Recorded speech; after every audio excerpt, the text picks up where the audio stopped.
Welcome back to the second edition of the world's largest Fintech Fest, GFF, organized by Fintech Convergence Council of Internet and Mobile Association of India and National Payments Corporation of India. The fest is presented by Ministry of Electronics and Information Technology, Government of India, Reserve Bank of India, and supported by Niti Aayog, Startup India, and Invest India. We would like to welcome you all for a panel discussion. If time is money, what does real-time money mean for business? Powered by HSBC India. We have a distinguished set of panelists joining us today. Please join me in welcoming the moderator, Mr. Siddharth Rungta, Country Head, Global Liquidity and Cash Management, HSBC India. Ms. Poonam Bhatt, EVP, Vodafone Idea. Mr. Samat Agarwal, Co-founder and CEO, Max Wholesale. Mr. Ashish Diwanji, Head of Finance, Tata CliQ. Mr. Dheeraj Kalra, Senior Director, Operations, Pesa Bazaar. And Mr. Sushil Menon, SVP and Head IT, Satin Creditcare Network. Welcome, everyone. Over to you, Mr. Rungta. Thank you, Jivisha, and good afternoon and good morning to everyone, depending on whichever part of the world you're joining in. As a panel, we are here today to talk about real-time as a theme, as you got from the title, and the value it generates for businesses. Typically, the concept of real-time narrowly gets associated with real-time payments like UPI and IMPS. While these are relevant and important, but it's just one part of the whole puzzle, because the concept of real-time goes much beyond that. Today, we live in a world that communicates in real time, where it takes only a few seconds for the first tweet to alert the world. The pace of business too has dramatically accelerated thanks to the tectonic shifts in technology, its application and adoption. Customers today expect real-time delivery, or in other words, immediate gratification. Hence, today in almost every traditional sector or a new business model, the concept of real-time and its application through leveraging technology and driving digitization is at the front and center of enhancing consumer experience, driving growth and customer retention, whereby early adopters have seen substantial upside on the business front. In our discussion today, we would hear from our esteemed panelists how they're adopting and applying the concept of real time in true sense and delivering value to their customers, creating competitive advantage and eventually driving business growth. We have attempted to pull together our panel from diverse sectors across traditional ones like telecom to new business models, and hope that you will find the conversation insightful. And without any further ado, let's start with you, Poonam. Telecom as a sector is more like techie-com today, and you deal with millions of customers who want to be recognized and rewarded for their loyalty and expect some element of personalization when they interact with businesses or service providers like Vodafone. How are you adopting to the concept of real time and leveraging technology to reward and recognize customers, keeping in mind the aspect of personalization? Right. So, Siddharth, as you rightly said, today customers for us are at the forefront of every single business decision, and real time is the new normal. At least for telecom, we've been, going on this journey of real time for a while now. But our customer expectations are they want data, they want information, and they want services real time, right? And I'll try and give you a perspective of what we have done until now, what we are doing right now, and what's our vision for the future when it comes to real time, and how we look at it as an opportunity to monetize, the data and information that we have as well, right? If you think about telecom, traditionally as a telecom, obviously our customers want, recharges, they want, bill payments, etc. Right?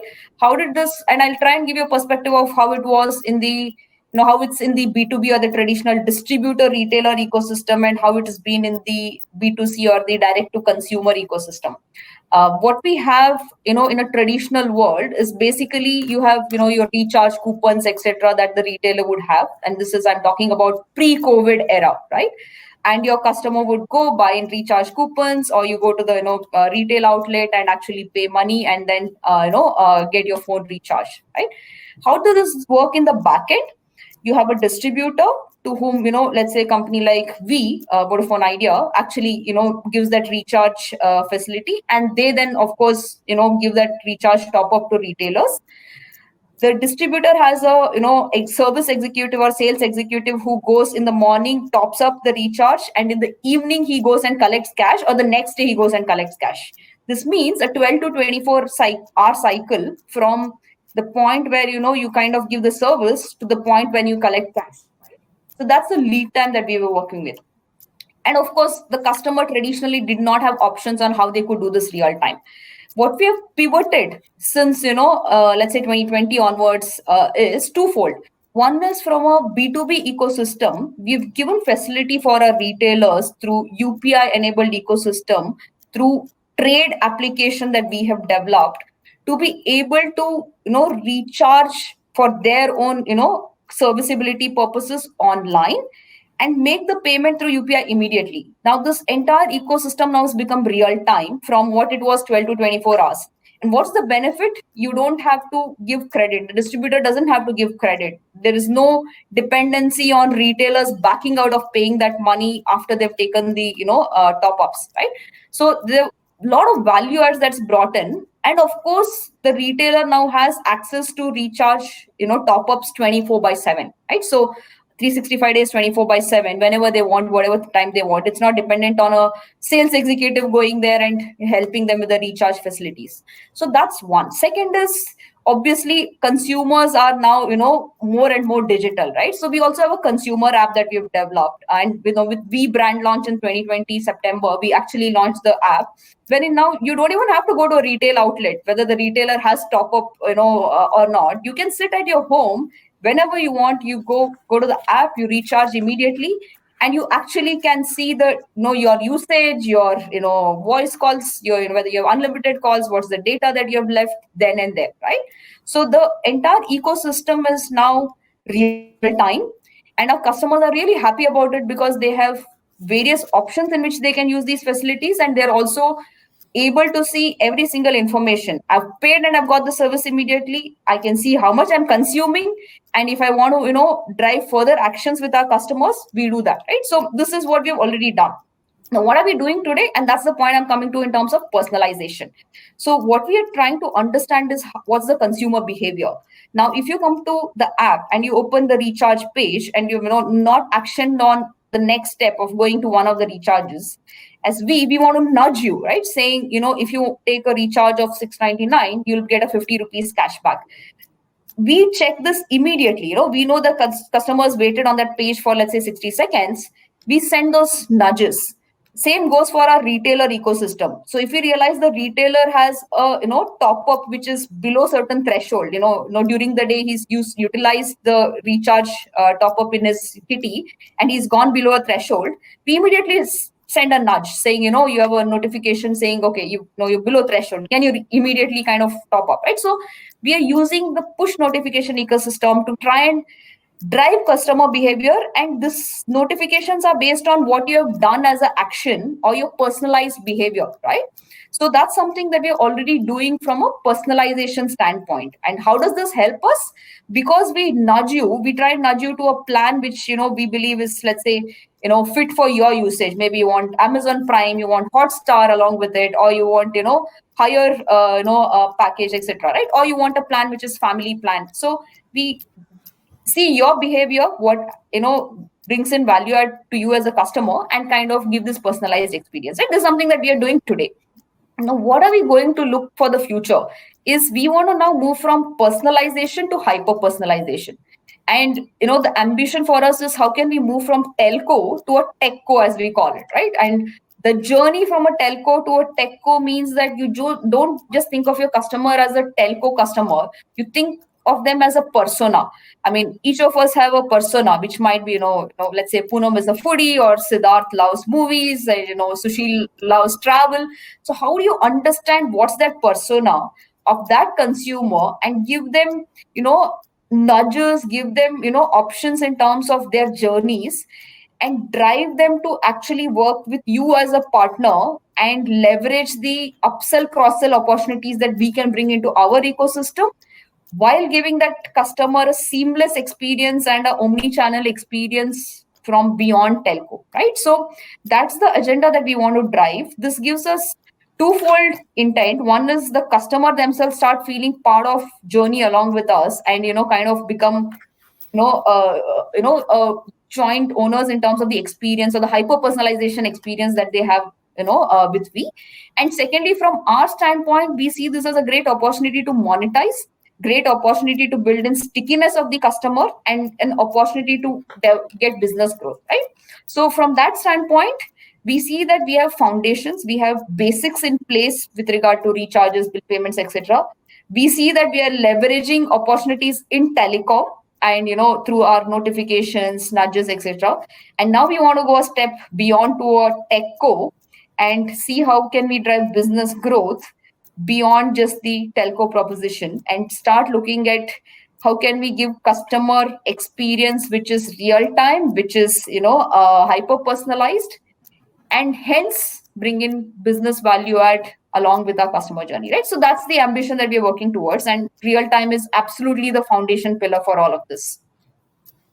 No, thanks, Poonam, for sharing this very exciting and insightful journey. Your real-time journey, and I think as a consumer, as a user, I can vouch for the fact that what the experience was earlier and what probably the experience today is definitely like chalk and cheese, and definitely this hyper personalization is the way to go, and I think I could see in your narrative in terms of how the whole real time concept is leading to customer experience, customer retention. Okay, because I'm just seeing on the Q&A tab somebody asking in terms of the need for customer retention in a competitive market like telecom. I think you spoke about that, in terms of how delivering this enhanced experience and then even looking at hyper personalization going forward is really going to drive both growth and retention through a superior customer experience. So thank you for this insight, Poonam. Just moving forward to another interesting sector. So Ashish, if I may call upon you, I think we are all aware how e-commerce and online marketplaces like Tata CliQ have changed the consumer buying behavior. Absolutely. And the pandemic we are all going through has only accelerated this change. However, behind the scene, I'm sure it's a very complex operation in terms of, millions of order fulfillment that needs to be done and downstream processes like cash on delivery. Could you share with us how you are leveraging technology in delivering a real-time experience to buyers or consumers on your platform? Sure. I think we are a pure marketplace, Tata CliQ, and in Tata CliQ, we are working with all the logistic players who are not part of Tata CliQ, but they are deeply integrated with Tata CliQ. And let me take out the cash on delivery example. Though in payment space or other payment landscape, there are many things which are happening, which has happened in last couple of years. It's really dynamic, keep on changing every day. But it poses a lot of challenges to the corporates like us in terms of ease of execution for payment modes, then account identifiers, message formats, making the process slightly inefficient, but at the same time, we need to meet all the requirements of the customers. So what we did is we addressed this challenge by doing the deep integration with all our logistic providers. Previously, if we used to take, say, 2 or 3 days to refund to the customers, after doing the deep integration with logistic providers and also HSBC, what we did with HSBC is we have done the API integration for refunds with HSBC. It's almost 24/7 processing with real-time payment status reporting for settlement with end-to-end automation for reconciliation through smart routing. This is what we did with HSBC. So integration with HSBC and also the logistic providers has helped us in reducing our overall refund turnaround time from 2 to 3 days to almost hours. The moment customer put in the return request, and after that LP goes and pick up the goods from the customer's premises. The moment he picks up that, within few hours, the refunds are processed and credited to the customer account. This is what we did in last 6 to 8 months, and this has happened only because of the deep integration with logistic providers and also with HSBC. And technology played, as you can imagine, played a very important role in this. At the same time, recently government also has come up that since they want more and more people to become digital, they made QR code or rather QR code mandatory on the invoices. Since we are a marketplace model, sellers and logistic provider all are outsiders to us, but they are integral part of our ecosystem.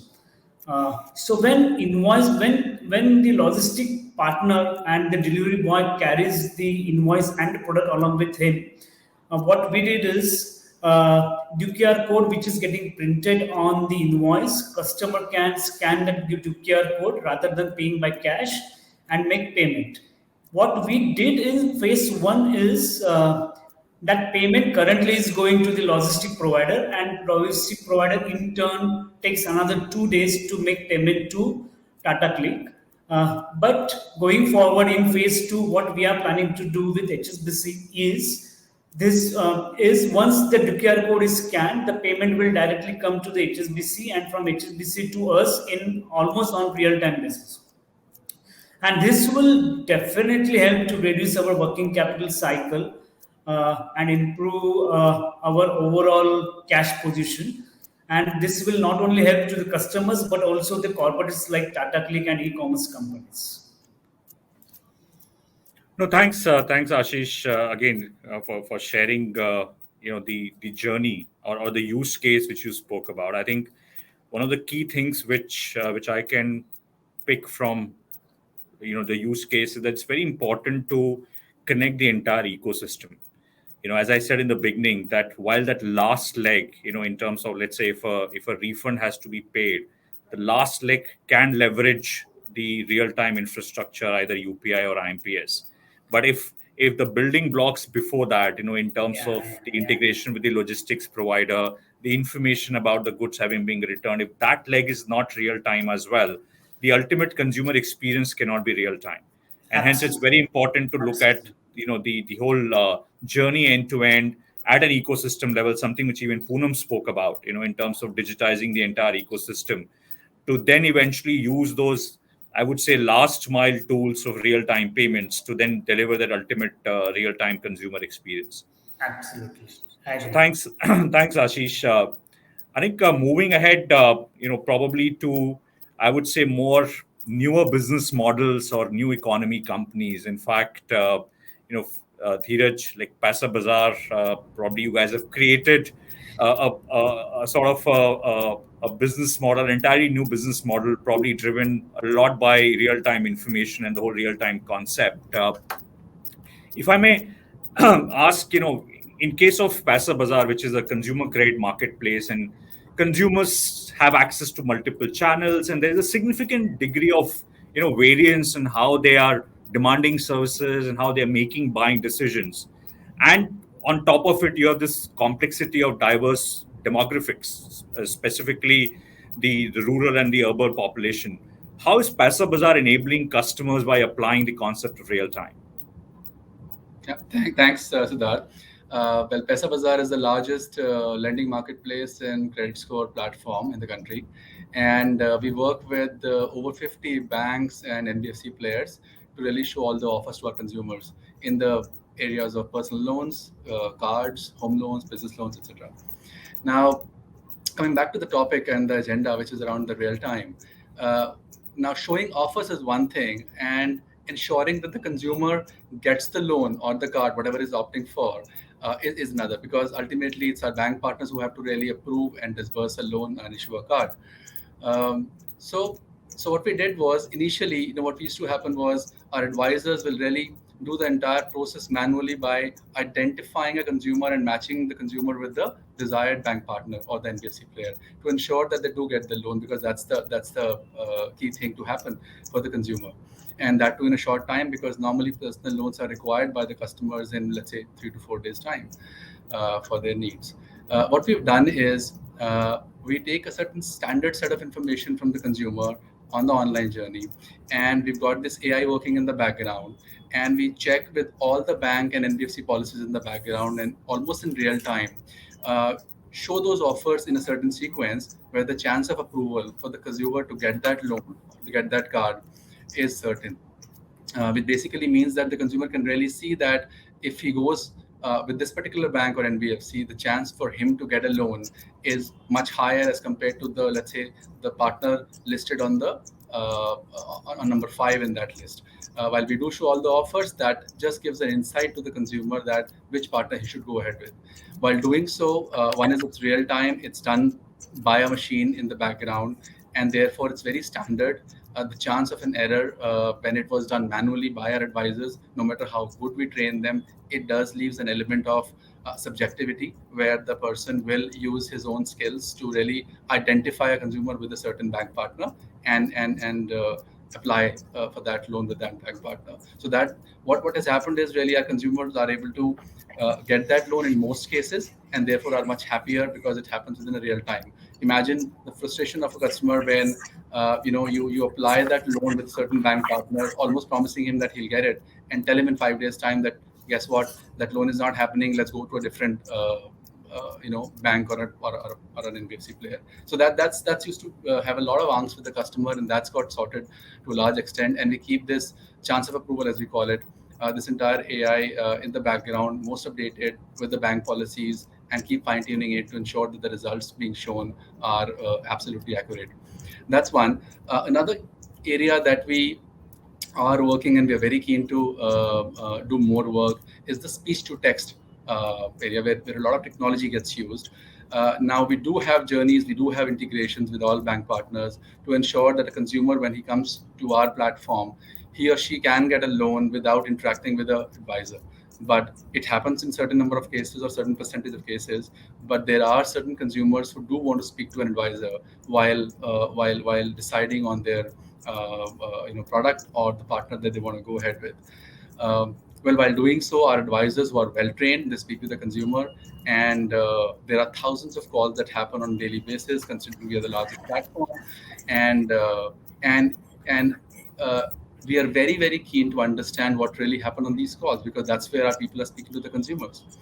Uh, Traditionally, what used to happen is we'll have an army of people who will really audit a certain percentage of calls and check for certain things that we are looking at. These things can be something as simple as whether the opening and closing of the call was appropriate, the client was greeted well, to something as critical, that whether a certain compliance line which has to be spoken for a product was spoken in that call, uh, the explanation of the product and the key features, including the fees, were explained in the proper manner, and in some very rare occasions was the advisor polite with the consumer, which is a very key thing to happen. So whatever those 5 6 things that we had to see in the call, but used to get monitored in a more manual basis, and we'll have, like I said, a lot of people checking a certain sample calls and look at the areas where we need improvement.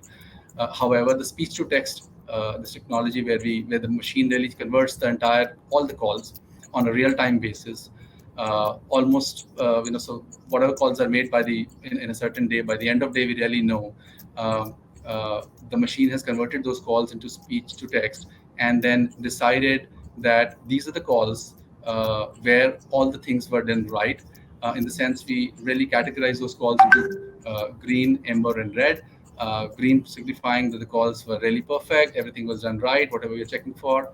In amber, there's certain thing which went wrong, which we can look into, but there are certain set of hopefully very small percentage of calls which are red in nature, where a lot of things went wrong, and we really want to get deeper into it to really understand the gaps at the process level or at the people level. So that just gives us a very focused approach in looking at these calls, doesn't deploy too many people. The action can be taken more real time as compared to waiting for those analyses when those manual calls are being checked, and probably, analysis coming in a few days time or a couple of weeks time. It's more real time. We see this is what happened during the day. These are the 10 calls which were bad. Let's look at them. Let's see if it was a people issue or a process level issue. Fix it. Let's go ahead. Tomorrow's a better day. So that's another piece, that, and it's a journey, because you keep training the system. You keep training the system with the languages being spoken, and we speak English. You know, consumers speak English, we speak English, and some words of English. So machine has to be continuously trained to ensure that the output is absolutely accurate, and those red calls which are being shown are actually red. So that we can have a very focused effort towards it. So that's a journey, and that's we hope that we keep training our systems, and keep getting the right output, and keep making the right changes in our process and people side to ensure a great customer experience. No, thanks, Dheeraj. In fact, the whole application of AI you spoke about is very exciting, and the fact that it's probably already delivering some early results. And while you're saying what's right, it needs to really, I would say, get trained. But the very fact that something probably which was taking a day or two, or probably even more, and a lot of probably resource investment in terms of tracking the calls and analyzing the calls, is probably happening in a matter of hours or during the day in a completely automated manner. I think that's the power of AI, and I think that's the way to go. And also, thanks for sharing, because probably what people understand from a Paisabazaar perspective, it's just matching what you need with the bank offers, but the fact that you're also leveraging technology to match the right offers where the probability of success is higher, I think that definitely would be delivering a far superior customer experience. So thanks for the sharing, Dheeraj. Thank you, Siddharth. So Sushil, I think moving to Satin Creditcare, I think we are aware of the commitment and the great and fantastic work your organization is doing when it comes to social inclusion, and the fact that through your microcredit facilities you're actually empowering millions of women, particularly in the rural India, and kind of helping them I would say become entrepreneurs. I think it's a very interesting space, and while we would definitely like to hear more on that front in terms of what Satin Creditcare is doing, but also if you can share with us, I think as the IT head and probably the only IT guy in this panel, I'm sure you'll have more deeper insights on the execution side of things. In terms of how did you really apply technology or execute the technology component of delivering a real-time journey or a real-time process within your organization and bringing the whole real-time theme to life. Thanks, Siddharth. First of all, I want to thank HSBC for this opportunity that I'm also sharing the stage with this elite co-panelists of mine, Poonam, Dheeraj, and Ashish. In the interest of the audience, now I want to share that I work with this incredible organization called Satin Creditcare, which is the third largest MFI in India, and we actually serve around 84,000 villages in 23 states. And as on today, we have around 30 lakh clients. So as a business, primarily we give loans to women in rural areas who are at this bottom of the pyramid with no access to formal credit lines. And in fact, these loans, what we give to them is primarily helping them to make them a micro entrepreneur. So that's our main core business. And also what we do is that we also give them loans for water and sanitization to build toilets and bathrooms. And that is pretty much aligned with the government's initiative of the Swachh Bharat mission. So in fact, from an IT perspective, I want to share that, it's been an absolutely incredible journey for us, and it's been so exciting. I recall that 5 years back, we were far from being real time. And we were completely in a decentralized kind of model, and our loan origination to our disbursement cycle almost took 18 days. And I vividly remember that, at that time, at that point in time, we did a detailed RFP with many of this leading software companies in the industry, the best available software. And to our surprise, all the best available software at time only cater to around 75% of what our actual requirements were, which means that there was around 25% of customization still required. That's where I feel that our chairman's vision manifested into action, and as one united organization, we took a big leap of faith in building our own IT development team. And over the past 4 years or so, we have come a long way in terms of technology. In fact, I want to share that since the topic today is, real time, what does real time mean to business? So some of the aspects I wanted to share is, like from the technology perspective, like we have enabled this, like the 18 days I talked about, this 18 days of this cycle of loan origination to disbursement has now come down to few minutes, which means in few minutes, we can take a call whether to give a loan or not. And it is absolutely completely digitized. So starting from the loan origination, perspective, we have voter ID based sourcing. And what we do is that we directly validate the voter IDs from the ECI portal. And with the recent RBI guidelines, we are also embarking into eKYC for the Aadhaar authentication. And anyway, we do the real-time credit bureau checks. And our disbursement is completely 100% cashless. And what we do during the disbursement cycle is also to do a real-time account validation before dispersing, which is like we do a penny drop and check if the account is legit, and that's absolutely real-time. And our collection is completely real-time again. We have all the possible mechanism of collection in place, which is, you talk about UPI, you talk about the QR code based payments. We have a link on our website wherein the clients can go and pay from there. And we have also recently embarked into UPI 2.0 with HSBC. Having said that, from the management perspective, we have real-time dashboards, and real-time actually means that these 8,000 tabs which are there on the field, the moment they do a collection, there is a real-time transaction synchronization. And from a management perspective, sitting in the head office, we will know what is the pulse of the business. And we could also dissect that data in, say, circles and the regions and find out. We also rate our CSOs basically in we rate them every half an hour based on the rankings of what the CSOs are. And then at every touch point, so that we also do capturing of geolocations, and every touch point of the customer, there is actual capturing of geolocations right from where the center meetings are happening to the house of the customers. We would exactly know, what is the geolocation of this customer at that point, even our CSOs. Also, we have enabled completely this cash management system, which is from all the nationalized bank, wherein we also do this auto fund allocation, fund settlement, and auto reconciliations.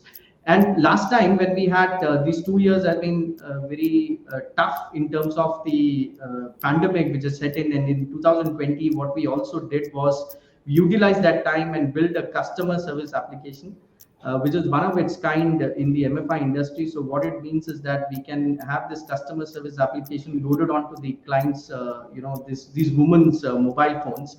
It works on Android, and then they could have a real-time visibility of their loan card, their account summary, their credit bureau reports. And in fact, what I feel is that, with this customer service application, their eyes will lit up as to, they have this real-time power of information. It is also one way I feel empowering them towards use of technology. And similarly, we also have this direct host API integration with all the insurance, the medical products we have, the cross-sell products we have. And I feel that from the dynamics of this, we have come a long way in technology, and we feel that we have an exciting future ahead in the organization. And our endeavor is absolutely to make this completely digitized, 100% digitization of all the process, and thus build all the softwares in-house. And the vision is to create a holistic tech-oriented ecosystem which can cater to the MFI industry. And I feel that it's been absolutely exciting journey for us, and looking at where we were and how long we have come in terms of technology. And there is a lot of faith which the organization has in IT as an enabler. and we are a cohesive unit, and we are looking at what all the, I mean, recently, I mean, in fact, I want to also share that even we built in an in-house HRMS system, wherein we utilize the last 2 years in building this HRMS system, and our attendance, everything is online, and it has been a very exciting journey for us. So that's what I wanted to share. Yeah. No, thanks, Sushil, for this sharing. And I was trying to kind of keep a count of how many times you use real time or digitization in terms of the number of initiatives or projects. And I can't think of probably anything which you have not left in terms of digitization or making real time, not just in terms of what the delivery is happening to your end consumer or customer, but even the flow of information within the organization is Yes. completely real time in terms of then using that data or information to make management decisions. And I think you mentioned that the 18 days coming down to a few minutes. I'm sure in Pasa Bazaar also Dheeraj would have delivered something similar. But it's phenomenal. 18 days to a few minutes in terms of making sure that these rural women entrepreneurs which you're empowering, for them to kind of get that experience and get the microcredit at that sort of a pace is definitely empowering. And I think the last thing which really caught my attention was your customer service app on the Android Yeah. phones. And that's the power of smartphones, or the power of technology adoption we are seeing in India, where even people in the rural India, and particularly, let's say, women in rural India, are actually able to adopt and use technology, okay, in terms of their interactions with an organization like yours. So I think amazing story, Sushil. Thanks for sharing. And I think since Samarth could not join us, I think I'll go ahead and probably just sum it up. I think probably any summary I'm going to do will not probably be able to do justice to some to four very powerful stories which have been shared across sectors. Okay, the traditional ones, as well as I would say the new business models. But I think one thing is very clear, which I hope our audiences would have already understood, or can take back with them, that I think in today's technology driven world, if you're an existing traditional sector company, I think it's not a luxury anymore. I think it's important, okay, to adopt technology. It's important to really leverage real time as a theme, as a concept, to really digitize end-to-end processes, both internally as well as what you deliver to your clients, in terms of delivering a superior customer experience, and then retaining customers and growing business in today's very competitive environment. And the fact that I think these new technologies and this real-time concept is also giving birth to new business models, okay, and new organizations like Pasa Bazaar, and I think they are true disruptors in some sense, and again an example of leveraging technology and real-time as a concept. So with that, I think I would like to thank each and every one of our panelists, so Poonam, Ashish, Dheeraj, Sushil. Thank you so much for this comprehensive, no holds bar, insightful sharing which you've done with our audience. I'm sure the audience would have found it really meaningful and insightful. Thank you so much. And with that, back to you, Jivisha. Yes, I'm sure the audience loved listening to all of you. Those are some really great insights. Thank you, Mr. Rungta from HSBC India, for moderating this session so well. I would also like to thank all of you, dear panelists, for taking time out to join us today. We hope you enjoyed being a part of the session. We would like to thank our investments partner, Venture Catalyst, agenda partner, PayPoint India, silver partners, Dubai International Financial Center, Jakarta, GRIF, bronze partner, Swiss Business Hub India, Vienna Network, Ugrow Capital, and credit insights partner, TransUnion Civil. Ladies and gentlemen, thanks for joining us at Global Fintech Fest. Please stay tuned for the next session. Thank you. Thank Thank you. you.